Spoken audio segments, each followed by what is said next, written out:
As a fan of Detroit sports, having another team in the playoffs is a dream come true.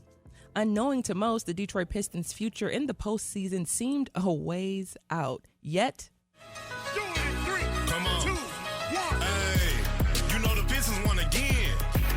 You know the Pistons won again. Come on. You know the Pistons won again. For real? Because all we do is win. Let's go.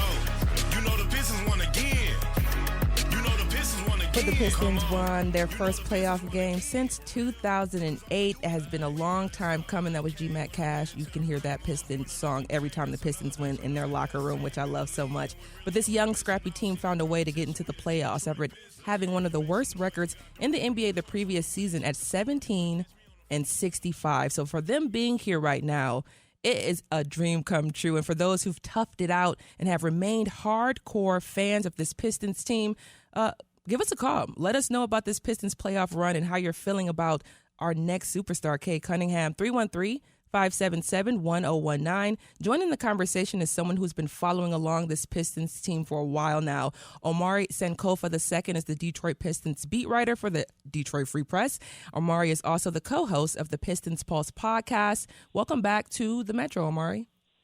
Hey, thank you for having me again, Sia. Of course, of course. So once again, we've had you on the Metro a few times covering the Pistons throughout this particular season. And back in February around the All-Star break, we talked about the possibility of the Pistons making it to the playoffs. And here we are. We finally made it. And I do want to talk just a little bit about the game that's happening tonight. But let's begin with Cade Cunningham and his emergence this season. You've been following along once again, but he's really broken out this year. Can we talk just a little bit about what we've seen, especially from the beginning of this season all the way to where we are now in the playoffs?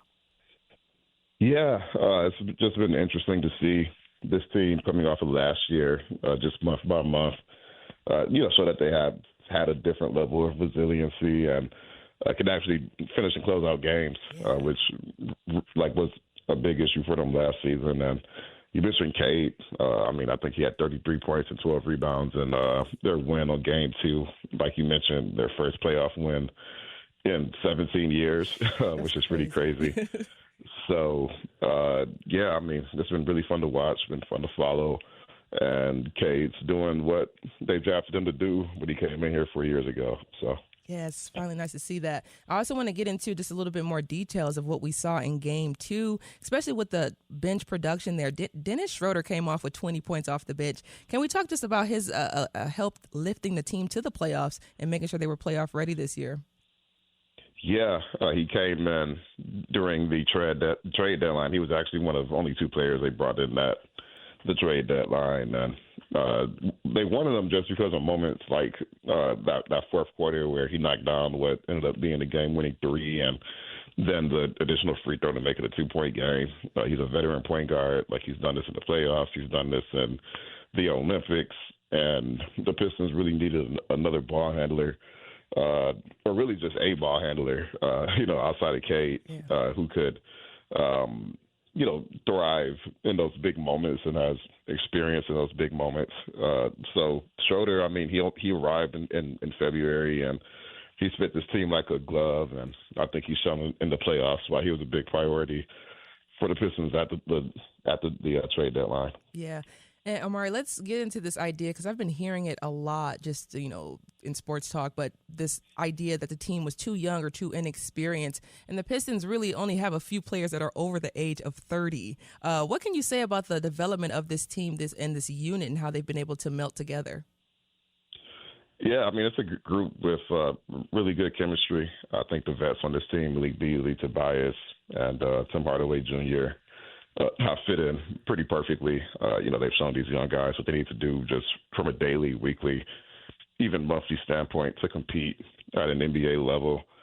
Tobias obviously was here, last time they made the playoffs in, I guess the time before that, actually, the last time was 2019, but he was here in 2015-16, their last playoff run before they moved to the LCA.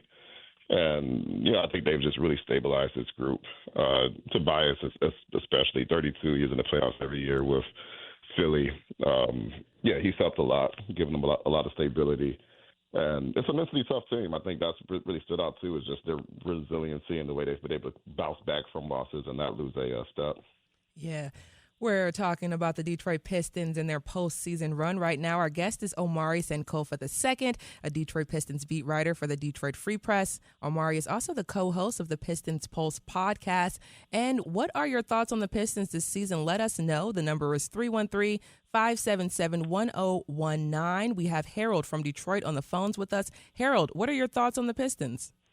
I've been a long-time Piston fan since 1965 up to now, so they just play hard, play good defense, play together, and just keep it moving. So that's what I'm happy about. So I'm just happy to be in there and hope you play well tonight. And Harold, before I let you go, I want you to know we're going to have a historical look at the Pistons teams. And so I definitely want to have you call back and give us a little insight on when you were around watching those bad boys play. I'm going way back when we got Dave Bean. I didn't want Dave Bean. I wanted Cassie Russell. But we're going to get into that with you later, Harold. So don't forget to call back later, okay? All righty then. Thanks, Harold. Now, Omari, I want to get back to you and talk just a little bit about tonight, because we heard Harold talking about tonight, what he's interested in seeing. But I do want to talk about the elephant in the room, Jalen Brunson. We see he's enemy number one on social right now. He's been talked about constantly across sports radio. Let's talk a little bit about Brunson and what we were seeing in terms of fouling and flopping, and if the Pistons need to adjust and be ready for that. Yeah, I mean, Brunson's a really talented player. One of the best genuine scorers in the league, but he's also one of the best at selling contact and, playing for contact, which opposing players hate and, fans hate watching it. And we saw a great display of that during Game 2. Asar Thompson's a great defender, and his strategy essentially was just to make Asar foul out. Like, he put up 6 fingers for 6 fouls once he got Asar to pick up his 6th in the fourth quarter, and that was his whole strategy. Sometimes he's not going to play necessarily to make shots, but just to get to the free throw line and try to get the players against him to pick up fouls. So, that's something the Pistons are aware of. They have not been able to solve it through 2 games left, with 2 games in so far. But I think with that, Brunson, he likes the moment. He likes having the ball in his hands when the going gets tough. We saw that in games 1 and 2. And it can always work against the Knicks a little bit when he's going to have the ball and that more than likely he's going to try to get to the line. So it's frustrating to play against. I think you can kind of see the frustration for Asar when he's doing everything he can to legally defend and he's still getting fouls picked up. But I think the trade-off for that is that, the Knicks offense has had a tendency to stagnate, when the offense is running through Brunson late and he's taking all the shots. So there's some give and take there. Definitely frustrating to watch, but I think along with that, the Pistons showed in Game 2 that they can overcome it, and a lot of it's just really staying level, keeping a level head, and also understand what he's doing, and ideally the refs and the game adjusts and allow them to play legal defense without picking those calls up. And speaking of course, the Pistons, but Isaiah Stewart did not play Game 2 as well. Tim Hardaway Jr. didn't score either. What does that tell you about the performance of the Pistons, especially in New York in Game 2, when you didn't have some of your star players in there putting in work?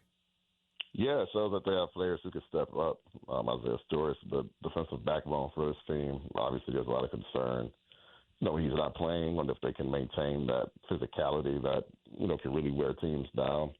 And they successfully recreated that in Game 2.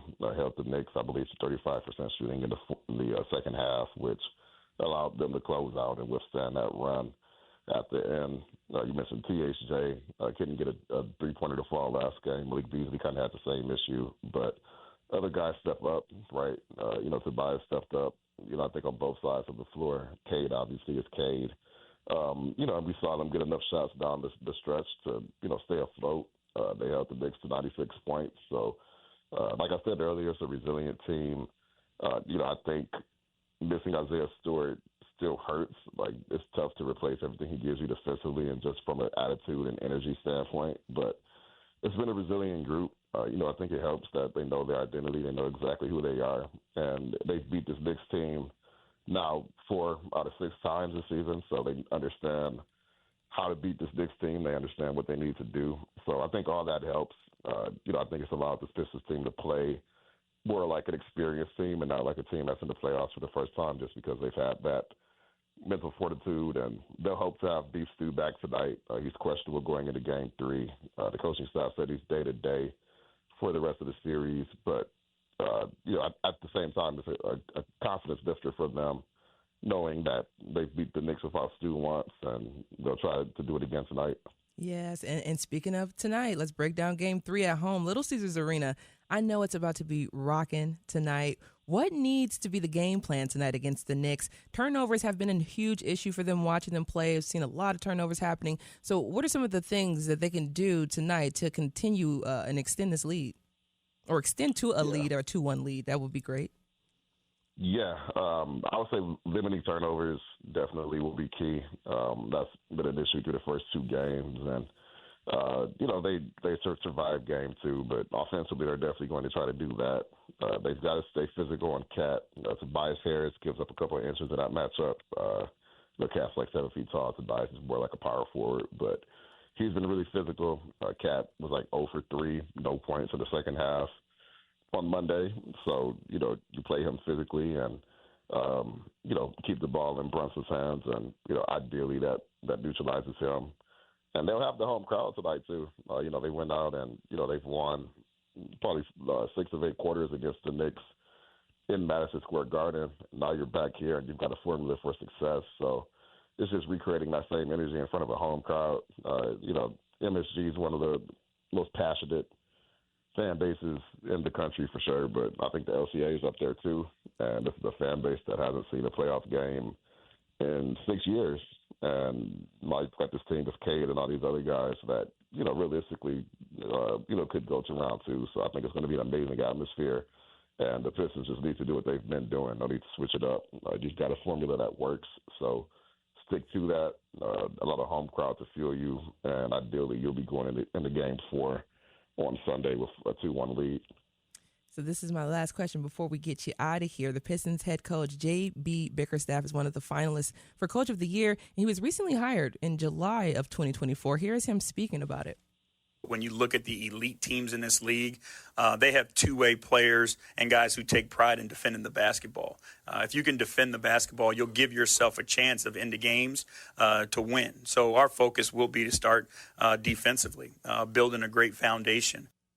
JB is talking about the importance of defense and, in part, thorough good defense. He has come in and turned the entire team around. So can you talk for a moment about Bickerstaff, his system, and does he deserve to be Coach of the Year? Sure. So JB, his resume for Coach of the Year, I think, is pretty strong. The Pistons were the first team to more than triple their win total in an 82-game season. Of course, they won 44 this year. They added 30 games on the last year, which was the worst season of all time. So that's a big turnaround.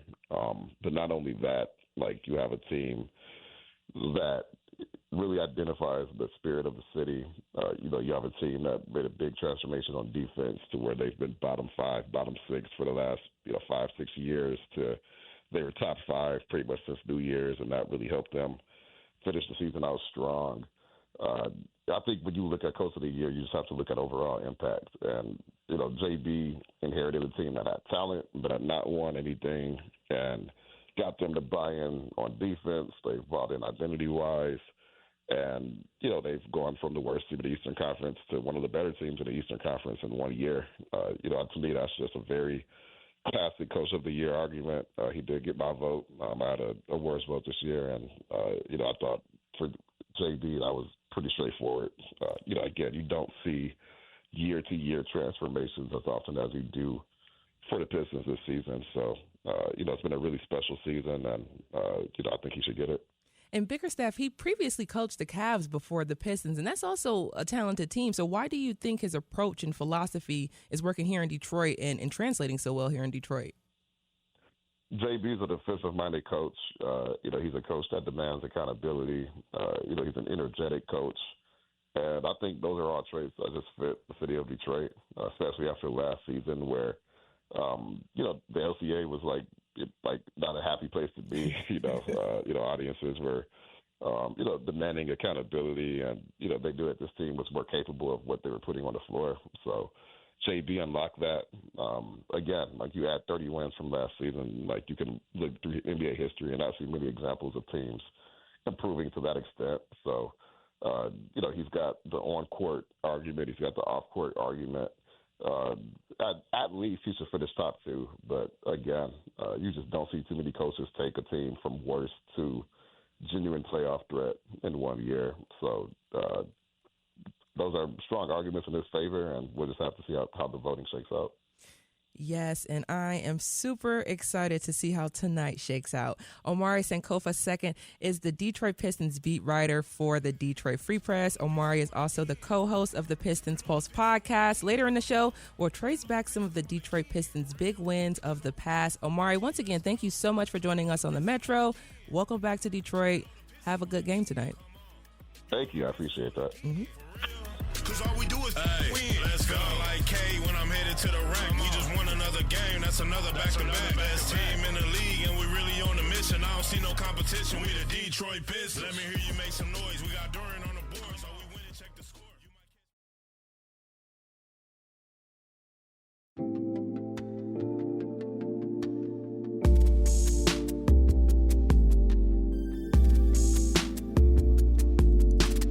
Welcome back to the Metro on 101.9 WDET FM, Detroit Public Radio. I'm Tia Graham. And the Pistons, they did go from being the league's worst team to the playoffs. That's because their defense improved dramatically. Last year, they had one of the worst defensive efficiency rates in the entire league. That's a stat that measures the number of points a team allows per every 100 possessions. This season, the Pistons are in the top 10 in that category. This adjustment not only improved the team, it brought back a philosophy deeply rooted in the DNA of the Pistons championship teams of old.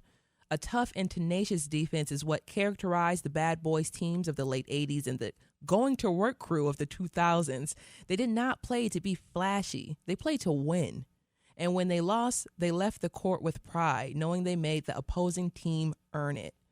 Joining me to discuss the mentality of those iconic squads is Perry Ferrell. He is a former sports reporter at the Detroit Free Press, where he covered the Pistons' 2004 championship season. He also wrote the book Tales from the Detroit Pistons, with reflections of Rick Mahorn and Joe Dumars, a detailing of the Bad Boys Pistons era. Perry, welcome to the Metro. Good morning. I also covered the 89-90 Pistons also. We're going to get into that too, Perry. That's why we got you here. That's one of the first questions, Perry, Bad Boys era. Let's talk about the Bad Boys era here in Detroit. I'm not trying to date myself, but I wasn't even around yet. So how did all of the right pieces come together, Perry, for the Pistons to win? Back. I sound old now. No. Okay, so it was good drafting, starting with Isaiah Thomas. Jack McCloskey, rest in peace, did a wonderful job of putting pieces together. John Sally, Dennis Rodman, Joe Dumars. So it was a group that was extremely talented, led by a fierce competitor named Isaiah Thomas. And let me say this about Isaiah Thomas.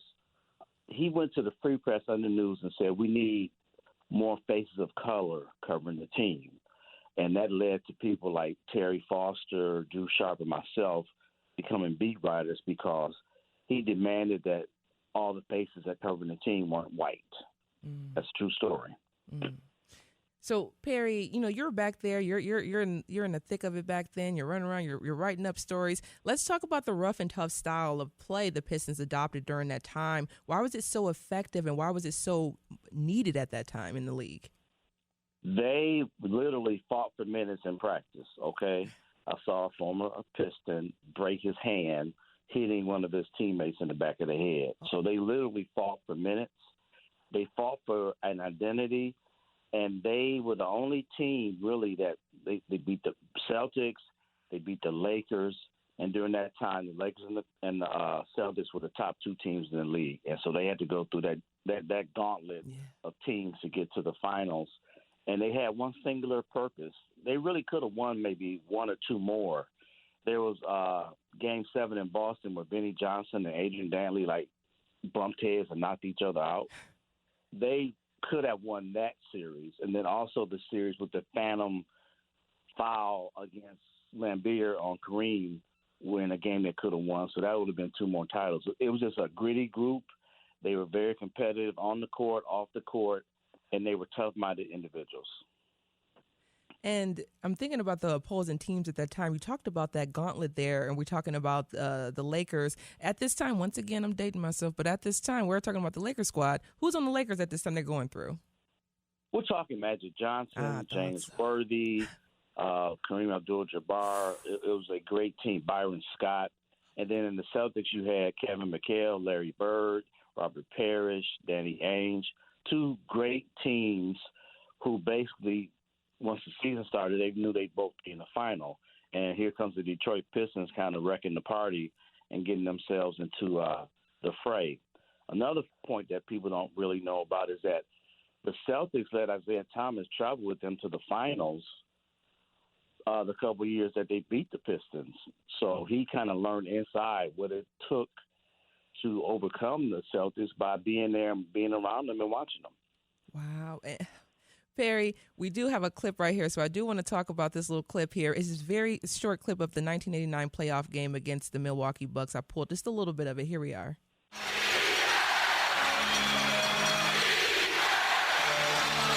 Must not foul. For 3. No. Isaiah Thomas, the rebound. Whoa. 21 seconds left, 17 on the shot. Now they turn it off. They have to foul him. They're going to have to foul somebody here.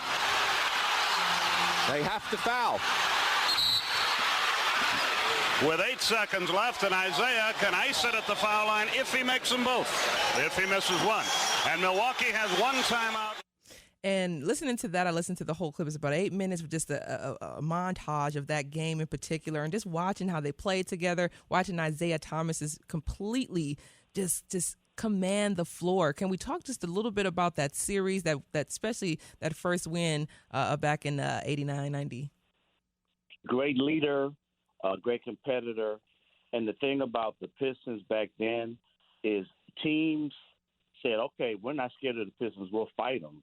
And Joe Dumars said, we knew we won the game because they were more concerned about fighting us than about winning the basketball game. And that was the persona back then. Teams were like, oh, we're not scared of the Pistons. We'll fight them. But what about the basketball part and playing to win? So they knew when they come into a town and teams are more concerned about fighting them than playing basketball, they knew they had already won. Yes. They kind of got the ball rolling, yeah. So, Perry, when, especially at this time, we're seeing these back-to-back championships, you know, why didn't a third one happen? What happened that stopped them from winning a third? Well, the series where Isaiah severely damaged his ankle and they lost in Game 7, they could have won that series. So that would have been 3. And then the year 87, 88, when I was talking about Adrian Dantley and Benny Johnson colliding and basically knocking each other out, kind of killed the momentum of that game. So those were 2 more right there. They could have won 3 or 4, but just some things that happened that were out of their control. And Perry, they was called for a foul on Kareem, and he clearly didn't touch him. And that's where that game where they could have won in 87, 88. Yeah. So we missed a few opportunities there. And I do want to talk about when the Chicago Bulls started to get good. Was that also a little roadblock there? Clearly, but was there a roadblock there, especially as they were getting into that possible third win? By the time that the Bulls emerged and Michael Jordan decided he'd be a good teammate and pass the ball, the window had closed. Yeah. So their opponents were the Lakers and the Celtics. Their opponents necessarily weren't the Bulls. They played the Bulls 4 times in the playoffs, and they won 3 of them. And then once the Pistons kind of started getting old, that's when Michael and Scotty took over when they won in 91, 92. The era and the door had closed because the Pistons were an older team. Some pieces had started to fall apart. So it was never Michael Jordan. It was Magic Johnson and Larry Bird that the Pistons had to go through to get to the place where they got to winning back-to-back championships. I'm Tia Graham. You're listening to the Metro. We're talking about the Pistons team of the past. Our guest is Perry Ferrell, a former Detroit Free Press reporter for the Pistons. And we want to hear from you as well. What's one of your favorite Pistons memories? 313-577-1019. That's 313-577-1019. What is one of your favorite Pistons memories? And I do want to talk about that rebuilding of a team. So this is the era that I'm familiar with. Let's talk about the 04 Detroit Pistons, a team that took a lot of people in the city and the NBA by surprise. But first, here's a clip that we're all really familiar with. Piston fans, up on your feet. Time to meet and greet the Ballers, representing the Detroit Pistons. First up, the Gods. Number 1 is out of the University of Colorado in the home red, blue, and white tonight. The 6'3" Chelsea Phillips. From Connecticut at 6'7", number 32, Piston guard Richard Rip Hamilton. The forward from North Carolina, number 30, at 6'11". Once again, time for the world to see Mr. Rasheed Wallace. Number 22, from Kentucky, at 6'9", it's Palestine for the Prince, Tayshaun Prince. At 6'9", the center, wearing the big red 3 from Virginia Union University, Ben Wallace. And the head coach of the Detroit Pistons, Larry Brown. Detroit, let's play some basketball. That sent chills up my spine. I just remember watching that run, and I just remember everything going into that win in L.A. But before we get there, the Pistons had already had pieces that were there in place in that the season before 2004, that championship win. But they already had Rip Hamilton, and they already had some of those key elements. Can we talk about what they added that helped push them to a championship in 04? Now, how old were you? In 04, I think I was in the 5th grade, Okay. 6th grade, maybe. Okay. So the 04 team is comparable to today's Pistons. Okay. They liked each other. They were indeed brothers in every sense of the word. They hung out together. Me and Rasheed would go bowling on the road. And the thing that turned that team was when they traded for Rasheed Wallace. When Jerry Stackhouse was here, he said, Perry, Rasheed would be a really good piece of this team. And you heard rumors about Rasheed getting thrown out of games, technical fouls, being violent. But when he got here and I got to know him as the person, one of the best guys you want to be around. And when they traded for Rasheed Wallace, that made their defense better, but it also made their offense better. And when he came into the fold, him and Ben Wallace on the front line with Tayshaun, they became a very good defensive team, but they also became a team that could get up and down the floor and run. And they liked each other like today's Pistons do too. So it's a great comparison. Not a lot of superstars, a lot of good players who played together. And then you have Mamedo Kerr coming off the bench, Mike James, Lindsey Hunter. We called them the Pit Bulls. It was a deep team. Corliss Williamson. They could go 10 deep and not lose anything. And they just were a group of guys who really liked each other, which is rare in today's NBA standards. And we're going to get down to that comparison because I love that you brought that up. We definitely want to hit on that a little bit. But I do want to talk about, like you said, the addition of Rasheed Wallace and adding to that team there. But we also saw that we had that transitional period where we saw the switching head coaches. So Larry Brown did take over for Rick Carlisle after that moment. What about Larry Brown's style and his system that really helped the team that year? First of all, Rick Carlisle talked himself off the lead role there because Bill Davidson got upset with him as far as how he treated his employees. So he told Joe Dumars to get rid of him. 10 o'clock in the morning, I think that we got a phone call saying press conference. Rick Carlisle was fired. Larry Brown was in. Larry Brown demanded that they play the right way. He said that phrase ad nauseum, play the right way. play the right way. He was really tough on Chauncey Billups, but he made him a great point guard and eventually a Hall of Fame point guard. Larry Brown was a no-nonsense kind of guy. Play this way, you're not going to play. And he did all the things that maybe Rick Carlisle couldn't do as far as discipline. And we're going to play this way, we're not going to play at all. So he was a great catalyst for that team. He had a great 2-year run, and then he talked himself out the door trying to get a job with the Cleveland Cavaliers. There's lots of talking from coaches, I see. Lots of talking from coaches, Perry. So I do want to get to the comparison that you brought up, because that's one thing that a lot of us have noticed who've been fans of the Pistons following along. It's the comparison of the 04 Pistons and this particular young squad led by Kay Cunningham. So let's just talk a little bit about some of the comparisons that you are seeing with the current team that's headed into a playoff game tonight at LCA and the 04 championship team. They like each other. You can see, like, the post game in the locker room. They got the belt that they hand out. They had a little thing, Pistons won again. You can see they generally like each other as people.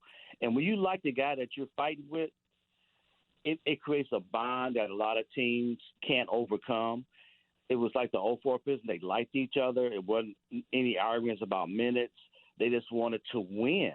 And they had each other's back, and they played like a unit. And that's what the same 2025 Pistons are doing. They got the right coach in J.B. Bickerstaff. I remember his dad was coaching.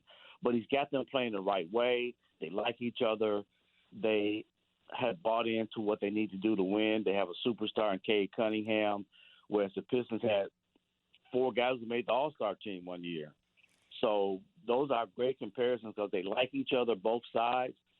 The 89-90, we had some issues as far as fighting and bickering. Benny Johnson will tell you today that he should have been starting over either Joe Dumars or Isaiah Thomas. These two groups of teams, the 2025 and the 04, they generally like each other as people, and you can see it on the court. Perry, I wish we had more time. I would talk to you all afternoon about the Pistons. Perry Ferrell is a sports reporter at the Detroit Free Press, where he covered the Pistons' 2004 championship season, among so many others. He also wrote the book Tales from the Detroit Pistons, with reflections of Rick Mahorn and Joe Dumars. As a former sports reporter, a former broadcaster, thank you so much for joining us on the Metro. My pleasure. Appreciate it.